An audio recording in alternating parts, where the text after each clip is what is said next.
E diga aí, ô Cláudio, que está vindo essa questão da arbitragem, essa fala do PVC também, falando aqui dessa ignorância também do pessoal em relação a isso. Como é que você vê essa situação da arbitragem? Diga pra nós. Eu sou dessa mesma linha aí, né? Porque, inclusive, a gente cantou essa pedra antes lá na Cláudio Silva TV, falando a respeito da situação assim que foi aclamado presidente, sem chegar à época de votarem para que o cara se torne... dê sequência no seu mandato por mais 4 temporadas, né?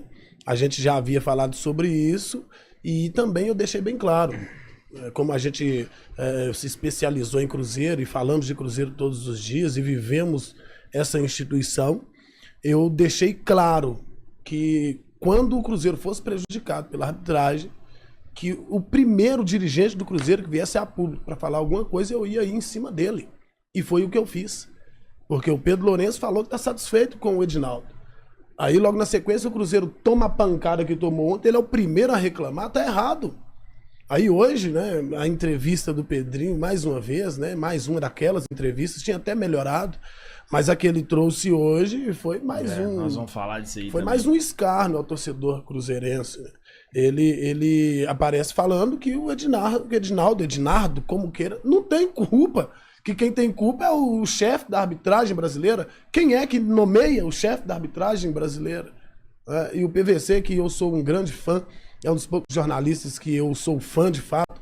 Tive a honra de, durante a pandemia, fazer aula com esse cara. Esse cara, para mim, é o melhor jornalista esportivo do Brasil.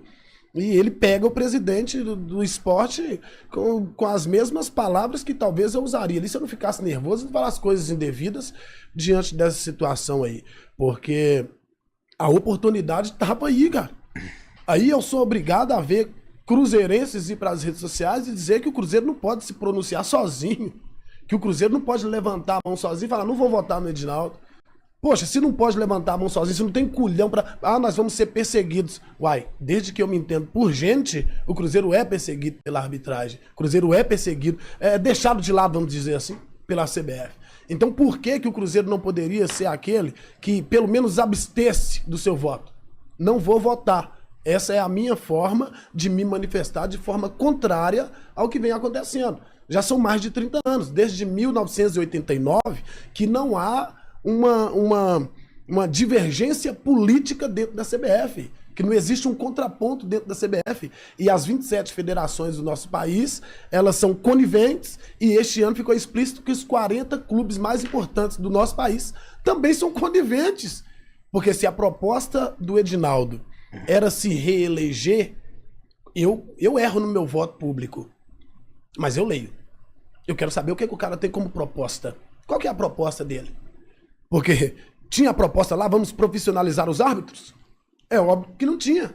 Porque no meio do ano passado houve-se essa proposta lá na CBF e ele se posicionou de forma que não tinha recurso para bancar a ida de todos os árbitros de 15 em 15 dias no Rio de Janeiro. Para fazer uma reciclagem.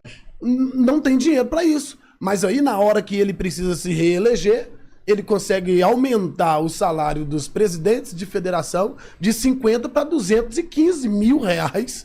Nós estamos falando aí de 6 milhões mensais só investido nas federações estaduais para que ele possa se manter ali no poder. Nós estamos falando do cara mais poderoso do Brasil hoje, sem sombra de dúvida. É um cara que tem livre acesso do Supremo Tribunal Federal, que é o camarada que chama o Arthur Lira para falar por ele diante dos deputados, dos senadores, dos vereadores, seja lá quem for, até mesmo do presidente de república, sendo que nós estamos falando de uma instituição não pública.